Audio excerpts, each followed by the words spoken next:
ఓం గం గణపతయే నమః. ఓం శరదిందు సమాకారే పరబ్రహ్మస్వరూపిణే వాసరాపీఠ నిలయే సరస్వతీ నమోస్తుతే. శ్రీ మహాసరస్వత్యై నమః. గురు బ్రహ్మ గురుర్విష్ణు గురుర్దేవో మహేశ్వరః. గురు సాక్షాత్ పరబ్రహ్మ తస్మై శ్రీ గురవే నమః. శ్రీ గురుభ్యో నమః. మాతృభ్యో నమః. పితృభ్యో నమః. హరి ఓం. నీలాంజన సమాభాసం రవిపుత్రం యమాగ్రజం ఛాయామార్తాండ సంభూతం తం నమామి శనైశ్చరం. శనైశ్చరాయ నమః. వీక్షించేటటువంటి ప్రేక్షకులందరికీ కూడా వక్రిస్తున్నటువంటి శని భగవానుడి యొక్క అనుగ్రహం అందరికీ కలగాలని, అందరిలో ఉన్నటువంటి ఆలస్యము, బద్ధకము, నేను ఈ పని చేయలేను అనేటటువంటి కాన్ఫిడెంట్ లెవెల్స్ తొలగిపోయి చాలా ఉన్నతమైనటువంటి కీర్తి ప్రతిష్టలని, అట్లాగే ఆలస్యాన్ని, బద్ధకాన్ని వదిలితే చాలా అకుంఠిత దీక్ష పెరిగి క్రమశిక్షణ అనేటటువంటి ఆ యొక్క చర్య ద్వారా ఎంతో కీర్తిని, గౌరవాన్ని ఇచ్చేటటువంటి ఆ పరిస్థితిని తెచ్చేవాడు కర్మకారకుడైనటువంటి శని భగవానుడు. కాబట్టి ఈ శని భగవానుడు మరి కర్మ సాక్షి, ఆ సాక్షాత్తు ఆ సూర్య భగవానుడైతే కర్మకారకుడు అంటే పూర్వజన్మల్లో మనం చేసుకున్నటువంటి కర్మలన్నీ కూడా బ్యాలెన్స్గా ఉంచి ఈ జన్మలో అది జంతు రూపేణా కావచ్చు, మనిషి రూపేణా కావచ్చు, పక్షి రూపేణా కావచ్చు, ఏ రూపంలో మన యొక్క ఉచ్ఛ్వాస నిశ్వాసాలని వదులుతున్నామో ఆ జీవులందరూ కూడా శని యొక్క పాలనలో ఉన్నటువంటి వారే అని గమనించాలి. ఎందుకంటే మనకు ఉన్నటువంటి పంచభూతాలలో కనపడనటువంటిది వాయువు. ఇది మనసు కన్నా అతివేగంగా ప్రయాణం చేస్తూ ఉంటుంది ఈ వాయువు అనేటటువంటిది.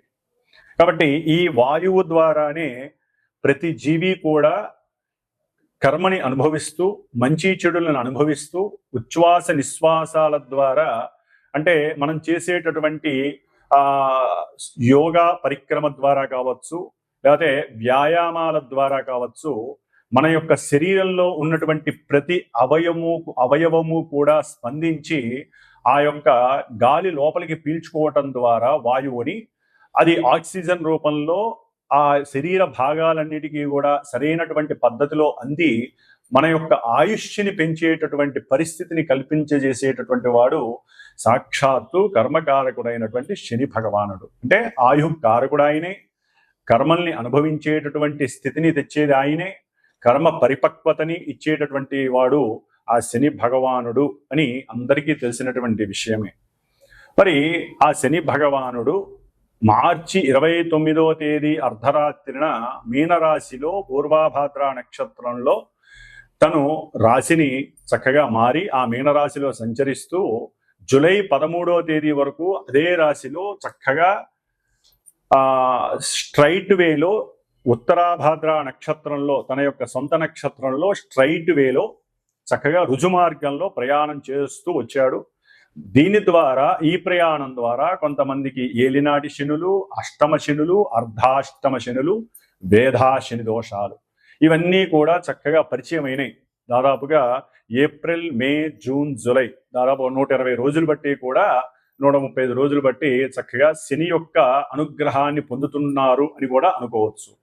మరి ఈ జూలై 13వ తేదీన ఏంటి విశేషం అంటే, రవి యొక్క గమనాన్ని బట్టి ఆయన నుంచి అంటే సూర్య భగవానుడి నుంచి ఎంతెంత దూరంలో ఏ గ్రహము ఉంటే ఆ రాశిలో ఉన్నటువంటి గ్రహం వక్రిస్తుంది. మనకు ముఖ్యంగా వక్రించేటటువంటి గ్రహాలలో శని భగవానుడు లాంగివిటీ ఎక్కువ కాలం వక్రిస్తాడు. గురు భగవానుడు ఆయన ఆల్రెడీ వక్రించాడు, ఆయన ఇప్పుడు రుజుమార్గంలో ఉన్నాడు. బుధుడు వక్రత్వం లేదు, అస్తంగత్వం ఉంటుంది. శుక్రుడు వక్రిస్తాడు. రవిచంద్రుడికి వక్రత్వం లేదు. రాహుకేతువులు ఆల్రెడీ వాళ్ళు వక్రత్వంతోనే ప్రయాణం చేస్తూ తాట తీస్తూ ఉంటారు అందరికీ కూడా. మరి ఈ విధంగా శని భగవానుడు జూలై 13వ తేదీ నుండి దాదాపుగా 137 రోజులు దాటి 138వ రోజు అంటే నవంబరు ఈ సంవత్సరం 2025వ సంవత్సరం నవంబరు 28వ తేదీ వరకు కూడా అదే మీనరాశిలో 2 నక్షత్రాలు అంటే తన సొంత నక్షత్రంలో అక్టోబర్ 3, 2025 వరకు కూడా సొంత నక్షత్రంలో వక్రించి ఉండటం, ఆ తదుపరి వెనక్కి వస్తాడు ఆయన అంటే పూర్వాభాద్ర నక్షత్రంలో మళ్ళీ వక్రత్వాన్ని నవంబర్ 28 వరకు కూడా చారజలుపుతూ ఉంటాడు. దీని ద్వారా ఈ యొక్క శనిగ్రహ ప్రభావం వక్రత్వం అంటే ఏ గ్రహమైనా సరే ముఖ్యంగా తన యొక్క రుజుమార్గంలో ప్రయాణం చేసేటప్పుడు దాని యొక్క దృష్టులు ఒకలా ఉంటాయి, వక్రించినప్పుడు దాని యొక్క దృష్టులు మరొకలా ఉంటాయి. ముఖ్యంగా శాస్త్రరీత్యా శుభగ్రహాలు గనక వక్రిస్తే అవి శుభ ఫలితాలను ఇస్తాయని, పాపగ్రహాలు అనగా మనకి కుజుడు కానివ్వండి శని కానివ్వండి వక్రిస్తే అవి పాప ఫలితాలను ఇస్తాయని చెప్పి మనకి శాస్త్రంలో చెప్పబడి ఉంది. మరి ఈ శని మహానుభావుడు పాపి కాబట్టి ఆయన వక్రించడం ద్వారా కొన్ని ఇబ్బందికరమైనటువంటి పరిస్థితులు ఎదుర్కొనేటటువంటి కొంతమంది రాసుల వారు ఉండే అవకాశం ఉంటుంది. మరి శని ముఖ్యంగా మన యొక్క 12 రాశులలో మకర రాశికి కుంభరాశికి అధిపతి, అంటే కర్మస్థానానికి అభీష్ట స్థానానికి, అంటే కర్మ ద్వారా మనం చేసినటువంటి ఏ పనికైనా సరే అభీష్టం సిద్ధిస్తుందా, నెరవేరుతుందా, లేకపోతే బెడిసి కొడుతుందా అనేటటువంటి రెండింటినీ కూడా ఈ శని భగవానుడికే ఇచ్చి ఉన్నారు మకర కుంభరాశుల ద్వారా. అట్లాగే సహాయం చేసేటటువంటి గుణము, సహాయకత్వమైనటువంటి కారకత్వము కుంభరాశిలో ఉంది, తనకి తనే అనుభవించాలనుకోవడం మకర రాశిలో ఉంది. కాస్త స్వల్ప దోషాలు ఉంటాయి రెండింటికి, కానీ అధిపతి శని భగవానుడే. కాబట్టి ముఖ్యంగా ఈ మనకు ఉన్నటువంటి 27 నక్షత్రాలలో జలరాశి అయినటువంటి కర్కాటక రాశిలో ఉన్నటువంటి పుష్యమి నక్షత్రము, మరలా జలరాశి అయినటువంటి వృశ్చిక రాశిలో ఉన్నటువంటి అనురాధ నక్షత్రము, జలరాశి అయినటువంటి మీనరాశి, ఇప్పుడు ప్రెజెంట్ శని భగవానుడు ఉన్నటువంటి నక్షత్రము ఉత్తరాభాద్ర నక్షత్రం, సొంత నక్షత్రంలో ఉన్నాడు. మరి ఈ యొక్క కర్కాటక రాశి, వృశ్చిక రాశి, మీనరాశి ఈ 3 జలరాశుల్లో భూతత్వ వాయుతత్వ గ్రహమైనటువంటి శని భగవానుడు ఆయన పరిపాలిస్తూ ఉంటాడు నక్షత్రాల ద్వారా. కాబట్టి ఆ నక్షత్రాలలోకి వచ్చినప్పుడు చంద్రుడు వారి యొక్క మానసికమైనటువంటి చర్యలు కొంతమందివి ఇబ్బందికరంగా ఉండే అవకాశం ఉంటుంది. కొంతమంది జాతకాలలో గనక శని భగవానుడు చాలా ఉన్నతమైనటువంటి స్థితిలో ఉంటే వారికి అనుకూలమైనటువంటి పరిస్థితులు ఉంటాయి. ఏదైనా మనం పుట్టినటువంటి డేటు, టైము, ప్లేస్ని బట్టి మన యొక్క జన్మజాతకం మీద గ్రహాల యొక్క స్థితిగతులు ఆధారపడి ఉంటాయి. అంటే మనకున్నటువంటి 12 రాశులు భావాలుగా మారతాయి, లగ్నంగా మారుతుంది. లగ్నం నుండి ఏ గ్రహానికి ఆధిపత్యము శుభమా అశుభం కలిగిందా దాన్ని బట్టి మనకి జాతకం నడుస్తూ ఉంటుంది. దాన్ని బట్టి ఆ గ్రహము ప్రస్తుతానికి వీరి యొక్క చంద్రుడు అంటే మనఃకారకుడు, చంద్రుడి నుండి ఏ రాశుల్లో ఉన్నాడు, ఏ నక్షత్రాల్లో ఉన్నాడో చూసుకుంటూ దీన్ని వెరిఫై చేస్తే గనక అప్పుడు ఫలితం అనేది కనపడడానికి అవకాశం ఉంటుంది. ఎందుకంటే కొంతమందికి మరి పనులు సక్రమంగా సాగవు, దగ్గర దాకా వచ్చి దూరం అయిపోతూ ఉంటాయి ఈ శని యొక్క ప్రభావం వలన. అట్లాగే జాతకాలలో, జన్మ జాతకాలలో కనుక శని చంద్రుల యొక్క స్థితి కానీ, యుతి కానీ, కలయిక కానీ, ఒకరి నక్షత్రంలో ఒకళ్ళు ఉండటం ద్వారా కానీ ఈ విధంగా వాళ్ళిద్దరికీ గనక సత్సంబంధాలు ఉన్నట్లయితే ఆ యొక్క జన్మలగ్నాన్ని బట్టి ఆ భావాలు దెబ్బతింటాయి. దెబ్బతింటం అంటే ఆలస్యం అవ్వటం, 1కి 2-3 సార్లు జరగటం, అంటే వివాహాల విషయంలో, ముఖ్యంగా వివాహ విషయంలో, ఉద్యోగ విషయాలలో, అట్లాగే సంతాన విషయంలో. ఎందుకంటే శని ఆలస్యాన్ని సూచిస్తాడు ప్రతి విషయంలో. అని స్టాండర్డ్ని సూచిస్తాడు, స్థిరత్వాన్ని. కాబట్టి కానీ చంద్రుడితో లింక్ అంత మంచిది కాదు. మానసికంగా ఎప్పుడు విచారాలని వికారాలని కలుగు చేస్తూ ఉంటాడు. సరే, శశిమంగళ యోగం అనేటటువంటిది అది కొంతమంది లగ్నాలలో కలుగుతూ ఉంటుంది. ఆ దశలు అంతర్దశలు వచ్చినప్పుడు వారికి శశిమంగళ యోగం మనకి ఉన్నాయన్నమాట. ఆ యోగాలలో వారికి యోగాన్ని ఇస్తాడు. అది తర్వాత విషయం, అది జన్మజాతకం చూస్తే గానీ తెలియదు. కాబట్టి మరి ఈ శని భగవానుడు ఇప్పుడు వక్రిస్తున్నాడంటే ఆయన ఇప్పటి వరకు కొన్ని రాశులు వారికి, మేషాది ద్వాదశ రాశుల వారికి, కొంతమందికి ఏలినాటి అష్టమ అర్ధాష్టమ శని ప్రభావాలు అధికంగా ఉంటాయి కదా, ఆ రాశుల వారికి ఈయన వక్రించడం ద్వారా పనుల విషయంలో కొంత ముందుకు వెళ్ళటానికి అవకాశం ఉంటుంది. ఎందుకంటే వక్రత్వం, పాపగ్రహం వక్రత్వం చెందడం ద్వారా ఆయన ఇచ్చేటటువంటి ఫలితాల విషయంలో మరి నిదానం అంటే తొందరగా ఇవ్వడానికి అవకాశం ఉంటుంది. కొలాప్స్ చేస్తున్నాడంటే లేదు, చక్కగా ఇవ్వటానికి అవకాశం ఉంటుంది. ఆ విధంగా కొంతమంది రాసుల వారు బయటపడి ఈ నవంబర్ 28 లోపల వరకు కూడా వారికి జరగవలసినటువంటి వివాహ ప్రక్రియలు కావచ్చు, సత్సంతాన విషయం కావచ్చు, లేదా ఈ యొక్క ఉద్యోగ విషయాలు కావచ్చు, ఏ పని ముట్టుకున్నా జరగనటువంటి వాళ్ళకి పనులు జరిగే అవకాశం ఉండొచ్చు, కోర్టు వ్యవహారాల విషయంలో సక్రమమైనటువంటి తీర్పు లభించవచ్చు. ఇట్లా ఎన్నో రకాలైనటువంటి శుభాలు జరగడానికి అవకాశం ఉంటుంది. కొంతమంది మేము శని నుంచి అంటే ఏలినాటి శనిలో అయిపోయినాయి, మేము ఫ్రీగా ఉన్నాం అనుకుంటారు చూసారా. అలాంటి వాళ్ళకి ఈ శని ఉన్నటువంటి వక్రత్వ స్థితి, ఆ యొక్క స్థితిని బట్టి, స్థాన స్థితిని బట్టి కొంత వ్యతిరేకమైనటువంటి ఫలితాలు కలగటానికి కూడా ఉండే అవకాశం ఉంటుంది. కాబట్టి ఏదైనా సరే ఈ యొక్క శని దోషాలు పోగొట్టుకోవటానికి మీరు ఎన్ని విధాలుగా అంటే శివాలయాలకు వెళ్ళి నవగ్రహాలకి చుట్టూ ప్రదక్షిణాలు చేయటం, నువ్వుల నూనెతో అభిషేకం చేయటం, 19 ఒత్తులేసి దీపారాధన చేయటం, ఈ విధంగా దానాలు ఇవ్వటం ఏ విధంగా చేస్తారో మంత్రోచ్చారణ కలిగినటువంటి మాలాంటి బ్రాహ్మణుల ద్వారా జరిగేటటువంటి, అంటే ముఖ్యంగా పాపగ్రహాలకి వారు అనుభవిస్తున్నటువంటి పరిస్థితులు పోగొట్టుకోవటానికి సంకల్పము అనేది ఉంటుంది. సంకల్పము ద్వారా వారి కోరికని, లేకపోతే వారికి ఉన్నటువంటి ఇబ్బందుల్ని మనం చక్కగా గణపతి పూజ ద్వారా తెలియచేసి ఆ యొక్క శనిగ్రహ జపాన్ని ఆచరిస్తూ ఒక 19 రోజులు 8 రోజులు సంఖ్య ఉంటుంది. 19,000 సార్లు 21,000 సార్లు సంఖ్య ఉంటుంది. అంత సార్లు వేదమంత్రాన్ని పఠిస్తూ శమగ్నిరగ్నివిష్కరశ్చన్నస్తపత సూర్య శంబాతో వాత్పరప అపశ్రద అనేటటువంటి వేదమంత్రాన్ని చక్కగా 19,000 సార్లు 19 రోజులు చక్కగా జపిస్తూ, ఎందుకంటే వచ్చేటటువంటిది శ్రావణ మాసం, దీక్షాధారణలు కూడా కొంతమంది చేస్తారు శని భగవానుడికి. కొంతమంది మనకి రాజమండ్రి సైడ్ ఉన్నటువంటి శని భగవానుడి ఆలయానికి, నాసిక్ దగ్గర ఉన్నటువంటి శని భగవానుడి శని సింగనాపూరు ఇట్లాంటి వాటికి వెళ్ళే అవకాశాలు ఉంటాయి దీక్ష తీసుకొని. కాబట్టి శ్రావణ మాసంలో శుద్ధ విధియ రోజున ప్రారంభం చేసి ఈ యొక్క శనిగ్రహ భగవానుడి యొక్క జపాన్ని 19 రోజులు, అంటే బహుళ శ్రావణ మాసంలో బహుళ పంచమి వరకు కూడా రోజుకి 1000 సార్లు చెప్పిన వేదమంత్రాన్ని, శనిగ్రహ మంత్రాన్ని జపించి చివరిలో చక్కగా స్వామివారికి హోమం చేయటం అనేటటువంటిది, అంటే షష్ఠి రోజు కావచ్చు, పంచమి రోజు కావచ్చు, స్వామివారి యొక్క శనిగ్రహ పాశుపత హోమాన్ని ఆచరించటం. ఎవరైనా ఈ శనిగ్రహ ప్రాబ్లమ్స్ ఉన్నటువంటి వాళ్ళు ఆ హోమంలో పాల్గొనొచ్చు. అట్లాగే అక్కడికే ఒక బ్రాహ్మడికి వస్తే ఆ బ్రాహ్మడికి శనిగ్రహానికి సంబంధించినటువంటి దానాలు మీరు చక్కగా ఇచ్చుకోవచ్చు.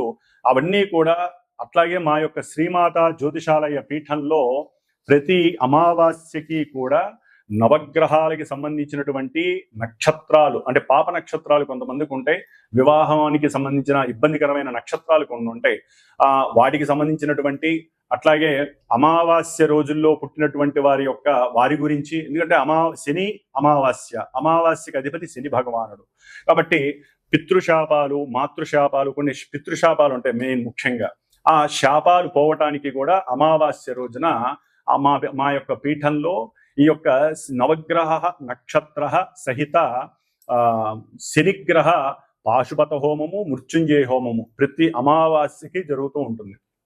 కాబట్టి ఈ విధంగా శ్రావణ మాసంలో ఈసారి 2వ తారీఖు నుంచి మరి 19 రోజులు ఈ యొక్క జపము ఆచరిస్తూ 19 రోజులు కూడా ఉన్నంతలో నియమనిష్టలతో ఆచరిస్తూ ఎవరికి ఏ రకమైనటువంటి శుభాలు జరగాలో అది నిత్య సంకల్పంలో చెప్తూ ఆ హోమాన్ని చేయటం అనేటటువంటిది ఒక విశేషమైనటువంటి ప్రక్రియగా నేను పెట్టుకున్నాను. కాబట్టి ఎవరైనా దీంట్లో సంకల్పయుక్తంగా మనస్ఫూర్తిగా చేయించుకోవాలనుకుంటే నన్ను సంప్రదించగలరు ఫోన్ చేసి. కాబట్టి ఈ విధంగా శని భగవానుడి యొక్క వక్రత్వం వలన కొన్ని ఆలస్యంగా జరగాల్సినవి ఫాస్ట్గా జరిగే అవకాశాలు ఉంటాయి. ఆయన యొక్క దృష్టి ప్రభావం కూడా ఇప్పటి వరకు 12వ తారీఖు వరకు పడేటటువంటి దాన్ని బట్టి కొంచెం ముందు రాశి మీద పడే అవకాశం ఉంటుంది. కాబట్టి అవి ఏమేం రాశులు, మేషం నుంచి ద్వాదశ రాశుల వారికి వక్రత్వం కలిగినటువంటి శని భగవానుడు ఏ విధమైనటువంటి భావాల మీద ఏ విధమైనటువంటి పరిస్థితుల్ని కలుగజేస్తాడో మనం చక్కగా తెలుసుకుందాం. కాబట్టి 138 రోజులు శని వక్రత్వం వలన ఎన్నో మధ్యలో మనకి కుజుడు కూడా ఈ నెల 29 నుంచి ఆయనకి ఎదురుకుండా వస్తాడు. కాబట్టి అది నెక్స్ట్ ఏదైనా వీడియోలో తెలియజేస్తాను. ఈ శని కుజుల యొక్క విపరీతమైనటువంటి దృష్టి విభేదం అనేటటువంటిది చాలా ఇబ్బందులు కూడా కలుగజేస్తుంది ప్రపంచానికి. అట్లాగే కొన్ని రాశుల వారికి కూడా ఆ ఇబ్బందులు కలుగజేస్తే అది నెక్స్ట్ వీడియోలో తెలియజేసుకున్నాం చక్కగాను. కాబట్టి ఈ వక్రత్వపు శని యొక్క దోషాలు ఏ విధంగా ఉంటాయి, ఏ విధంగా కొంతమంది లాభపడతారో చక్కగా మనం తెలుసుకుందాం. సింహరాశి వారికి ఈ నెల జూలై 13వ తేదీ నుండి నవంబర్ 28వ తేదీ వరకు కూడా ఈ సింహరాశి వారికి శని భగవానుడు షష్ఠాధిపతి అయి అష్టమంలో ఉండి అష్టమ శని ప్రభావము దాదాపుగా మీకు మార్చి 30వ తేదీ నుండి ప్రారంభమైంది. కాబట్టి దాని పరంగా చాలా ఇబ్బందులు ఎదుర్కొన్నటువంటి పరిస్థితులు చాలా ఉన్నాయి. ముఖ్యంగా రుణ బాధలు, ప్రాణాన్ని తీసేంత బాధలు, ప్రాణాన్ని తీసేసుకోవాలన్నంత బాధలు, కొన్ని ఆకస్మిక దుస్సంఘటనలు, ప్రమాదాల ద్వారా కూడా ఇబ్బందులు కలిగి ఉండవచ్చు. లేకపోతే మీ గృహంలో ఎవరైనా పెద్దవాళ్ళు ఉంటే వాళ్ళ ద్వారా కూడా కొన్ని అనారోగ్యపరంగా వారిని హాస్పిటల్స్కి తీసుకువెళ్ళి మీరు ఆర్థికంగా నష్టపోయినటువంటి పరిస్థితులు, దాని ద్వారా ఉద్యోగాలు కోల్పోయినటువంటి పరిస్థితులు కూడా ఉండవచ్చు కొంతమందికి సింహరాశి వారికి. కానీ ఈ సింహరాశి వారికి ఇప్పుడు అష్టమంలో ఉన్నటువంటి శని భగవానుడు వక్రిస్తున్నాడు. ఆ వక్రం ద్వారా వీరికి అష్టమంలో ఉన్నటువంటి శని అష్టమంలో ఉన్నప్పటికీ ఆయన ఇచ్చే ప్రభావం చాలా వరకు సప్తమ భావానికి సంబంధించినటువంటి పడతాయి. అంటే వివాహ వ్యవస్థకి సంబంధించినటువంటివి పడే అవకాశం ఉంటుంది. అంటే వివాహానికి సంబంధించి వీరు కొంచెం బండి ముందుకు కదులుతుంది. కొన్ని ఆటంకాలు ఉంటాయి, రాహు శనులు కలిసి ఉన్నారు కాబట్టి ఆటంకాలు ఉంటాయి. కానీ వివాహానికి రథం కదులుతుంది సింహరాశి వారికి. కొన్ని కష్టాలు నష్టాలు కొన్ని తొలగిపోయే అవకాశం ఉంటుంది. వ్యాపారంలో ఏదో పెట్టాలి అంటే కాస్త పెట్టుబడి పెట్టాలి అనే ఒక ఆలోచన ఇప్పుడు బిగిన్ అవుతుంది. దాని ద్వారా కొంచెం వాళ్ళతో వీళ్ళతో మాట్లాడే అవకాశం తీసుకుంటారు. దాని ద్వారా వ్యాపారం మీద కొంచెం మక్కువ ఎక్కువ అవుతుంది. అట్లాగే కొంత రోగాలకి సంబంధించినటువంటి అంటే ఈ కలియుగంలో రోగాల్ని ఇచ్చేటటువంటి వాళ్ళు, దీర్ఘకాలిక రోగాల్ని ఇచ్చేటటువంటి వాళ్ళు ముఖ్యంగా శని భగవానుడు. చాలా లాంగివిటీ, ఆయన కదలటమే లాంగుగా కదులుతాడు. దాని తోడు లాంగిటివిగా ఉన్నటువంటి అనారోగ్యాలను ఇస్తాడు. మరి ఈ శని భగవానుడు 6వ స్థానాధిపతి 7లో ఉన్నాడు. కాబట్టి భార్యకి సంబంధించి లేకపోతే భర్తకి సంబంధించి భార్యాభర్తల్లో ఎవరికో ఒకరికి అనారోగ్యపరమైనటువంటి కొన్ని ఇబ్బందుల ద్వారా ధనము నష్టం అవ్వటం, దానికి ఇంట్లో పెద్దవాళ్ళు అంటే ఎవరైతే అన్నలు ఉంటారో లేకపోతే అక్కలు ఉంటారో వారిని అడిగి అభాసుపాలు పడి వాళ్ళు డబ్బులు ఇవ్వకపోగా అభాసుపాలు చేస్తారు. అనుమానం లేనిపోని మీరు ఇస్తారో లేదో తెలియదు అనేటటువంటి మాటను కూడా మాట్లాడే అవకాశం ఉంటుంది. ఇట్లా ఎన్నో రకాల అనుమానాలు కూడా అవమానాలు కూడా మీరు పడే అవకాశం ఉంటుంది భార్యాభర్తలు ఎవరైనా సరే ఈ విషయంలో. కాబట్టి ముఖ్యంగా ఉద్యోగ వ్యవస్థ సింహరాశి వారికి ఆరోగ్యం మీద కూడా కొంత జీర్ణాశయ పరంగా కావచ్చు, లేకపోతే పాదాల పరంగా కావచ్చు. అంటే మడమ శూలలు అని ఉంటాయి, పిక్కలకి అరికాలకి మధ్యలో ఆ మడమ శూలకి సంబంధించినటువంటి ఇబ్బందులు కలగచ్చు.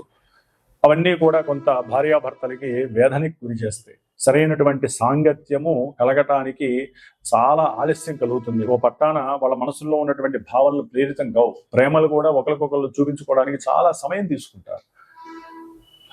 మొన్నటిదాకా ఒకలా ఉంటే ఇప్పుడు ఇంకోలా ఉంటుంది పరిస్థితి సింహరాశి వారికి. కానీ అష్టమ శని ప్రభావం కొంతవరకు తగ్గుతుంది 4 నెలలు. కాబట్టి సప్తమంలో ఉన్నాడు కాబట్టి కొంత ఇబ్బందికరమనే చెప్పుకోవాలి. ముఖ్యంగా ఎవరైతే ఉన్నతమైనటువంటి విద్యలు చదువుకోవాలనుకుంటారో వారికి కొంత అనుకూలమైనటువంటి పరిస్థితులు, అంటే విదేశాలకు వెళ్ళేటటువంటి పరిస్థితులు కూడా అతి కష్టం మీద కనపడడానికి అవకాశం ఉంటుంది.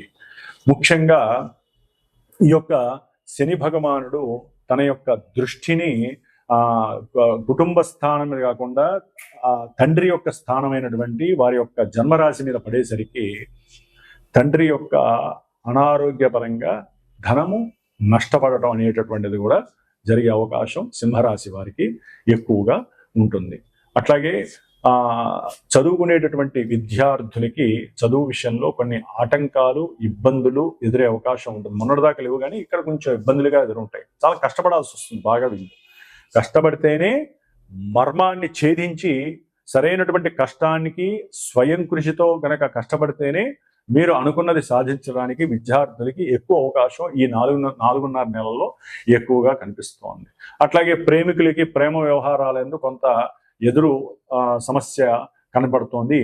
కాబట్టి ముఖ్యంగా సింహరాశి వారు కూడా ఈ యొక్క ఈ వక్రించినటువంటి శనిగ్రహ ప్రభావం ముఖ్యంగా కొన్ని భావాల మీద పడుతోంది. కాబట్టి ముఖ్యంగా ఉద్యోగ భావం, అంటే ఉన్న ఉద్యోగంలోంచి తొలగించే పరిస్థితి కూడా కనిపిస్తోంది.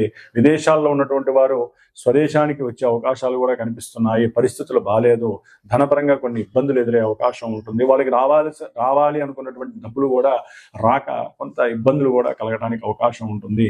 సంఘంలో కొంచెం కీర్తి ప్రతిష్టలు పెరగడానికి అవకాశం ఉంటుంది. వీరు చేసినటువంటి కొన్ని చారిటీలకి డొనేషన్స్ కానీ అంతకుముందు చేసుకున్నటువంటి కొన్ని కర్మ ఫలితాలు వీరికి పాజిటివ్ని కూడా ఇచ్చే అవకాశం సింహరాశి వారికి ఉంది. కాబట్టి ఏదేమైనప్పటికీ సింహరాశి వారు ఈ విధంగా మా చేత చేసేటటువంటి ఈ యొక్క శనిగ్రహ పాశుపత హోమం ద్వారా చేసుకొని దానాలు ఇచ్చుకొని కొంత బయటపడేటటువంటి అవకాశాలు తీసుకోవడం ద్వారా మీరు కూడా శనికి సంబంధించినటువంటి ముఖ్యంగా మినుములు, నల్ల నువ్వులు ఇవి ఒక నల్ల క్లాత్లో లేకపోతే బ్లూ క్లాత్లో చక్కగా మూట కట్టి నీళ్ళల్లో వేసి స్నానం రోజు చేయటం ద్వారా ఈ 4 నెలలు ఆ యొక్క తీక్షణ, అంటే అనారోగ్య సూచనలు, తీక్షణలు ఏవైతే ఉన్నాయో అవి కొంతవరకు తగ్గుతాయి. తండ్రి గారి యొక్క ఆరోగ్యం కూడా బాగుపడడానికి అవకాశం ఉంటుంది. ఏదైనా మీరు ఎక్కువగా శనీశ్వరుడు యొక్క నామస్మరణ చేస్తూ ఉండండి. దానివల్ల శుభ ఫలితాలు కలగడానికి ఎక్కువ అవకాశాలు ఉంటాయి. ఓం శం శనైశ్చరాయ నమః.